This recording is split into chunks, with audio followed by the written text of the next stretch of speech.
Welcome back to The Railway Children by E. Nesbit. Chapter 12.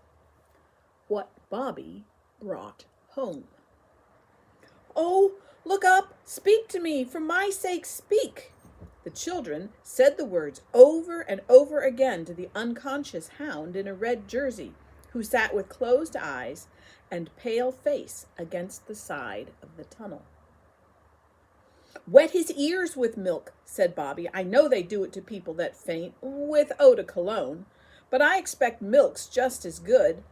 So they wetted his ears, and some of the milk ran down his neck under the red jersey. It was very dark in the tunnel. The candle end Peter had carried, and which now burned on a flat stone, gave hardly any light at all. "Oh, do look up," said Phyllis, "for my sake." "I believe he's dead." "For my sake," repeated Bobbie. "No, he isn't." "For any sake," said Peter. "Come out of it." And he shook the sufferer by the arm. And then the boy in the red jersey sighed and opened his eyes and shut them again and said in a very small voice, "Chuck it."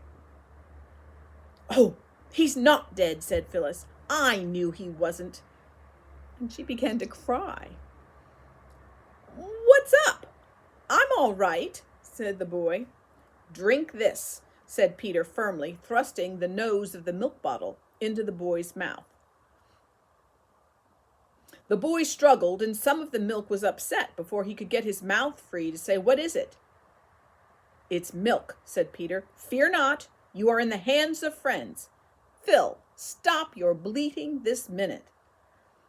"Do drink it," said Bobbie gently. "It'll do you good." So he drank, and the three stood by without speaking to him. "Let him be a minute," Peter whispered. "He'll be all right as soon as the milk begins to run like fire in his veins." He was. "I'm better now," he announced. "I remember all about it."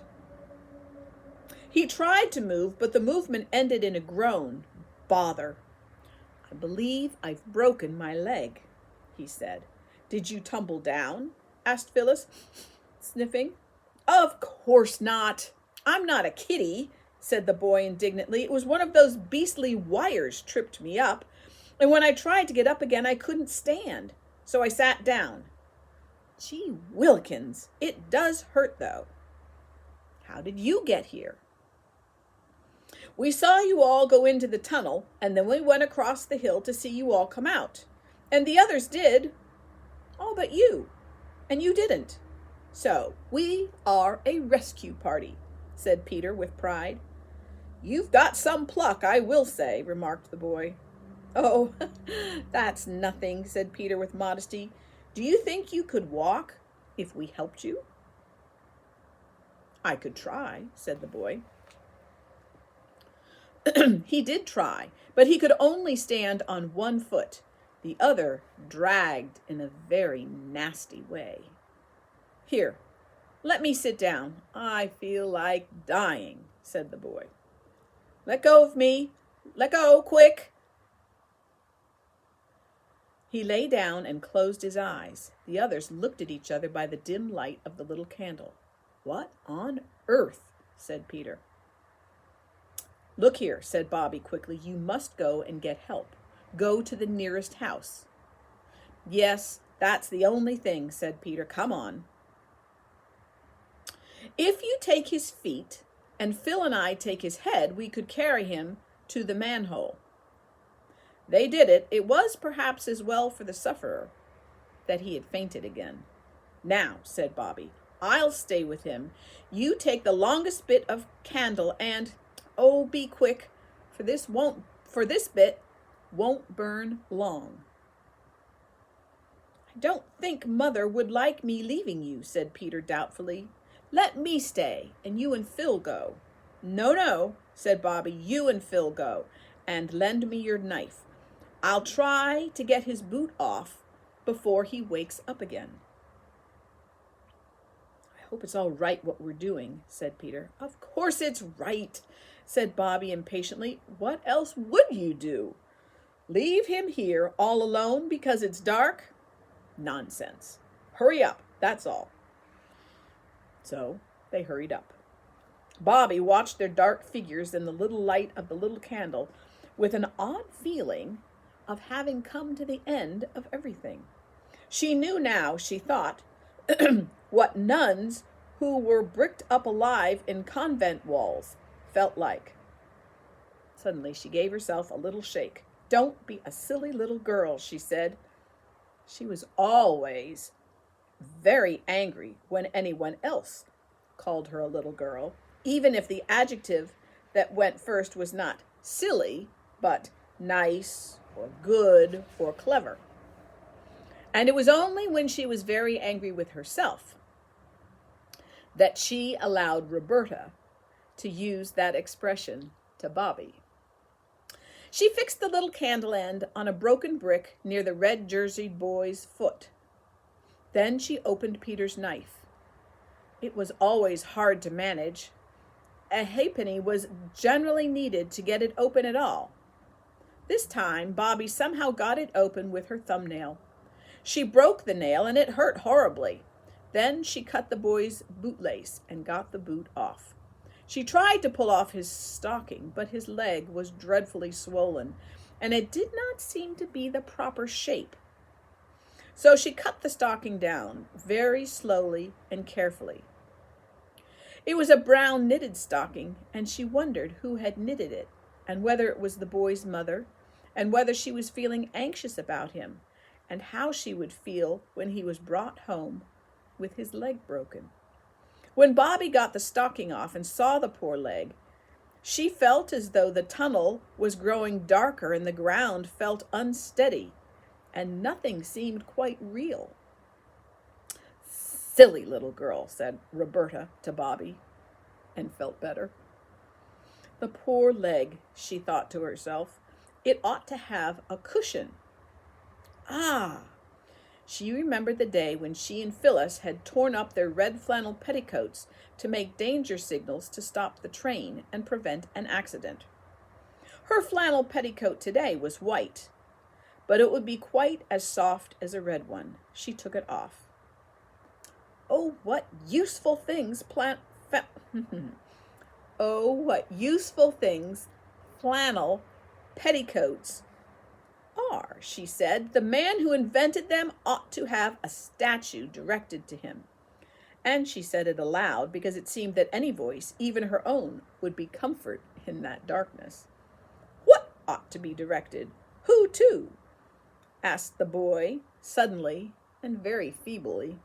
"Oh," said Bobbie, "now you're better. Hold your teeth and don't let it hurt too much. Now."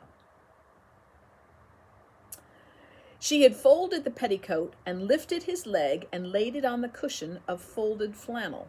"Oh, please don't faint again. Please don't," said Bobbie as he groaned. She hastily wetted her handkerchief with milk and spread it over the poor legs. "Oh, that hurts," cried the boy, shrinking. "Oh, no, it doesn't. It's nice, really." "What's your name?" said Bobbie. "Jim." "Mine's Bobbie." "But you're a girl, ain't you?" "Yes, my long name's Roberta." "I say, Bobbie." "Yes." "Wasn't there some more of you just now?" "Yes, Peter and Phil. That's my brother and sister. They've gone to get someone to help carry you out." "What rum names. All boys." "Yes, I wish I was a boy, don't you?" "I think you're all right as you are." "I didn't mean that. I meant, don't you wish you were a boy? But of course you are without wishing." "You're just as brave as a boy." "Why didn't you go with the others?" "Somebody had to stay with you," said Bobbie. "Tell you what, Bobbie," said Jim, "you're a brick. Shake." He reached out a red-jerseyed arm, and Bobbie squeezed his hand. "I won't shake it," she explained, "because it would shake you, and that would shake your poor leg, and that would hurt. Have you got a hanky? I don't expect I have. He felt in his pocket. Yes, I have. What for? She took it and wetted it with milk and put it on his forehead. That's jolly, he said. What is it? Milk, said Bobbie. We haven't any water.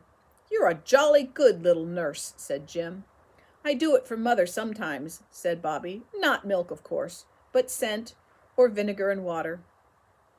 I say, I must put the candle out now because there mayn't be enough of the other one to get you out by.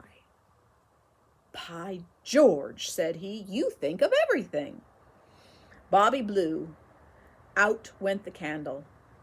You have no idea how velvety black the darkness was. I say, Bobbie, said a voice through the blackness, aren't you afraid of the dark?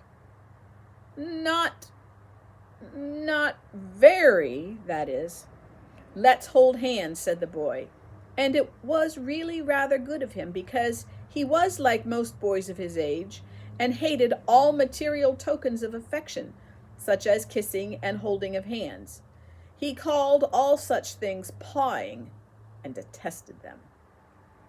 The darkness was much more bearable to Bobbie now that her hand was held in the large, rough hand of the red-jerseyed sufferer, and he, holding her little smooth, hot paw, was surprised to find that he did not mind it so much as he expected.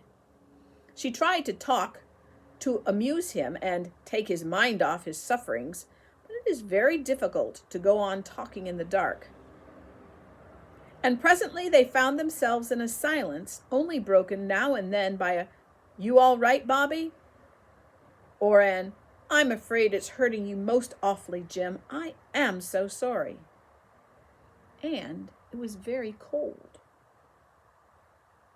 Peter and Phyllis tramped down the long way of the tunnel towards daylight, the candle grease dripping over Peter's fingers.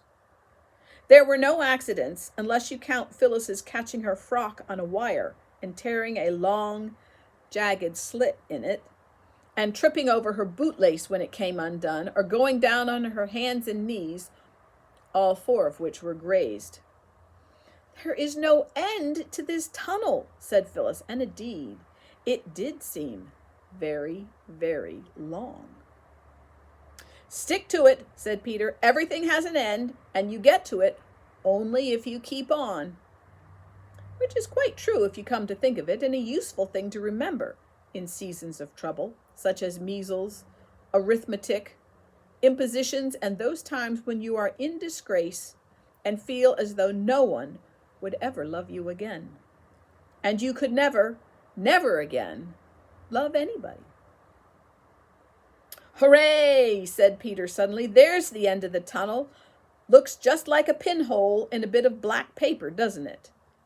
The pinhole got larger. Blue lights lay along the sides of the tunnel. The children could see the gravel way that lay in front of them. The air grew warmer and sweeter. Another 20 steps and they were out in the good, glad sunshine with the green trees on both sides. Phyllis drew a long breath. "I'll never go into a tunnel again as long as ever I live," said she.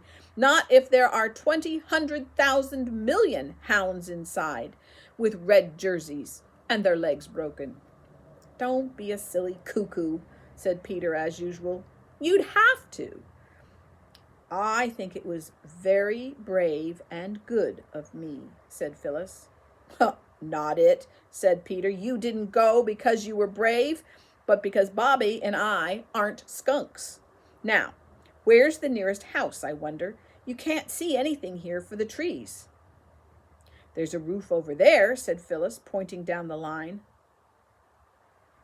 "That's the signal box," said Peter, "and you know you're not allowed to speak to signalmen on duty. It's wrong." "I'm not near so afraid of doing wrong as I was of going into that tunnel," said Phyllis. "Come on." And she started to run along the line. So Peter ran too. It was very hot in the sunshine, and both children were hot and breathless by the time they stopped, and bending their heads back to look up at the open windows of the signal box, shouted, "Hi!" as loud as their breathless state allowed. But no one answered. The signal box stood quiet as an empty nursery, and the handrail of its steps was hot to the hands of the children as they climbed softly up.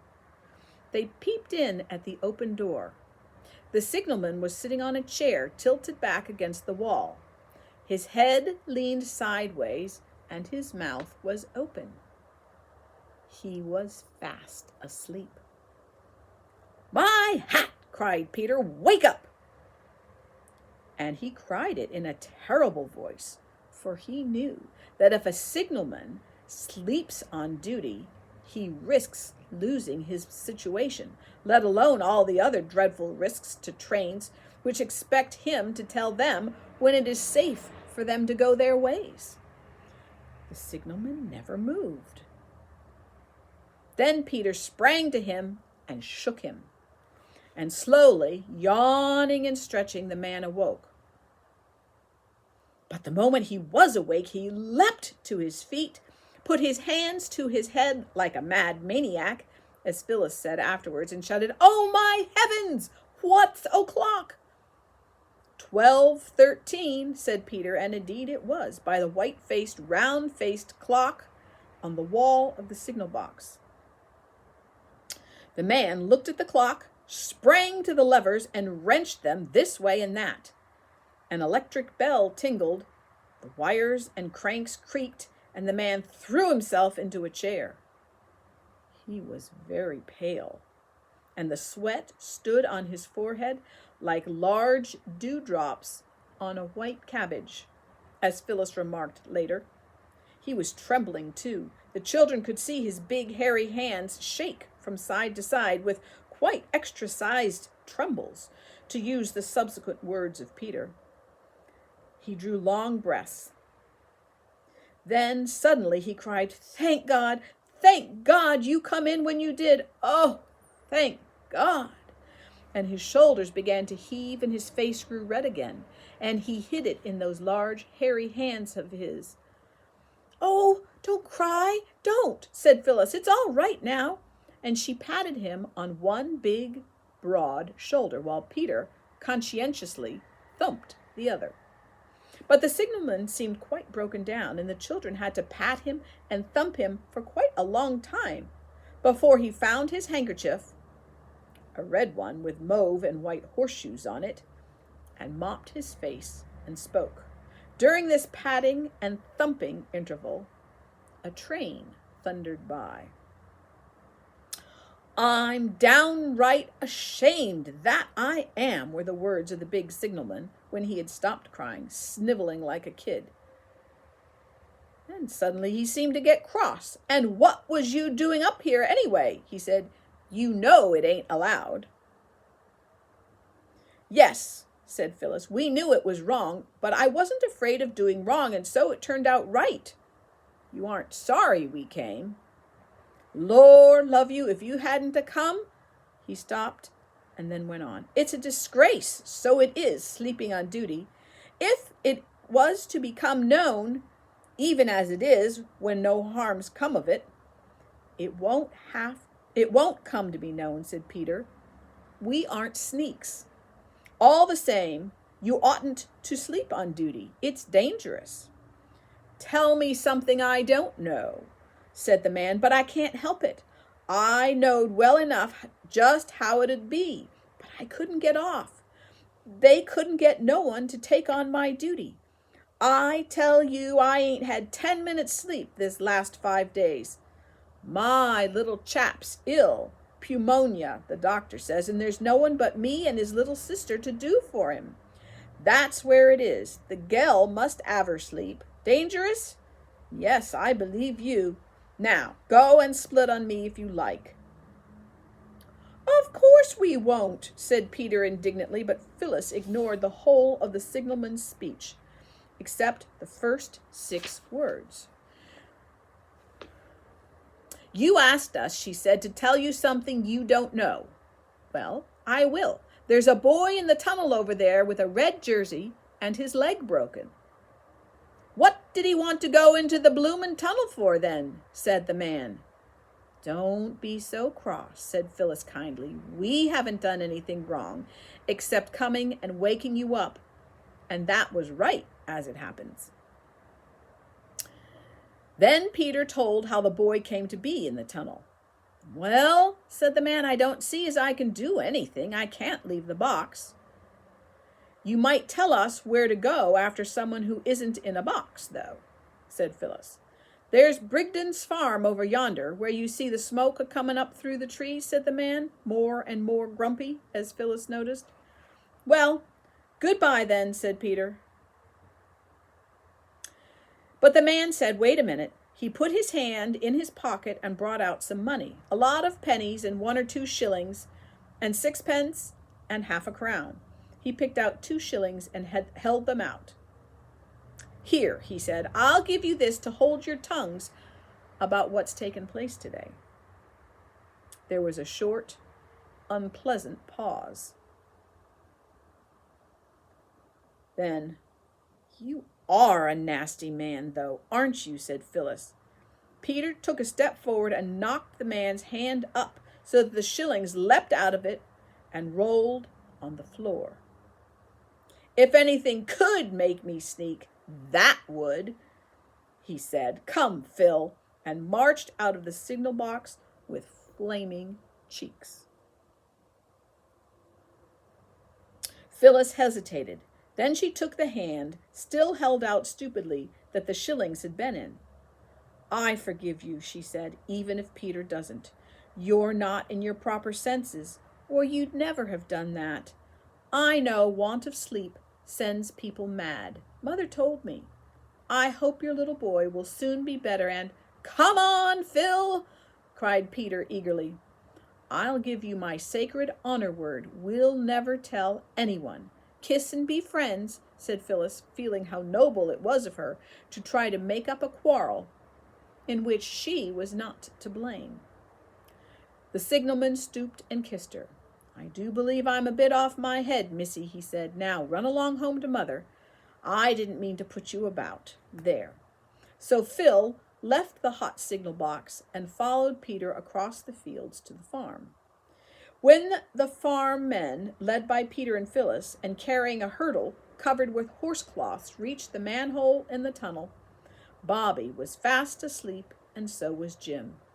Worn out with the pain, the doctor said afterwards. "Where does he live?" the bailiff from the farm asked when Jim had been lifted onto a hurdle. "In Northumberland," answered Bobbie. "I'm at school at Maidbridge," said Jim. "I suppose I've got to get back there somehow." "Seems to me the doctor ought to have a look in first," said the bailiff. "Oh, bring him up to our house," said Bobbie. "It's only a little way by the road.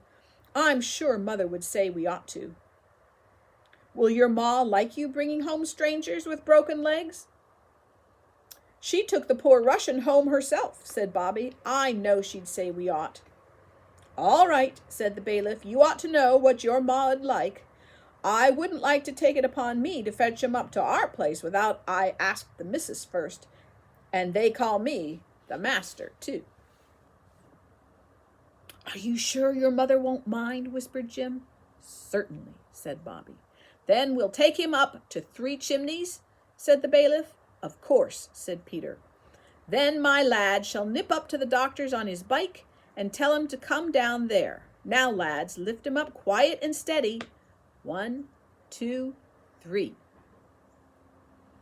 Thus it happened that Mother, riding away for dear life at a story about a duchess, a designing villain, a secret passage, and a missing will, dropped her pen as her workroom door burst open and turned to see Bobbie, hatless and red with running. "Oh, Mother," she cried, "do come down. We found a hound in a red jersey in the tunnel, and he's broken his leg, and they're bringing him home." "They ought to take him to the vet," said Mother with a worried frown. "I really can't have a lame dog here." "He's not a dog, really. He's a boy," said Bobbie, between laughing and choking. "Then he ought to be taken home to his mother." "His mother's dead," said Bobbie, "and his father's in Northumberland. Oh, Mother, You will be nice to him? I told him I was sure you'd want us to bring him home. You always want to help everybody." Mother smiled, but she sighed too. It is nice that your children should believe you willing to open house and heart to any and everyone who needs help. But it is rather embarrassing sometimes, too, when they act on their belief. "Oh, well," said Mother, "we must make the best of it." When Jim was carried in, dreadfully white and with set lips whose red had faded to a horrid bluey violet color, Mother said, "I'm glad you brought him here. Now, Jim, let's get you comfortable in bed before the doctor comes." And Jim, looking at her kind eyes, felt a little warm, comforting flush of new courage. "It'll hurt rather, won't it?" he said. "I don't mean to be a coward. You won't think I'm a coward if I faint again, will you? I really and truly don't do it on purpose, and I do hate to give you all this trouble." "Don't you worry," said Mother. "It's you that have the trouble, you poor dear, not us." And she kissed him just as if he had been Peter. "We love to have you here, don't we, Bobbie?"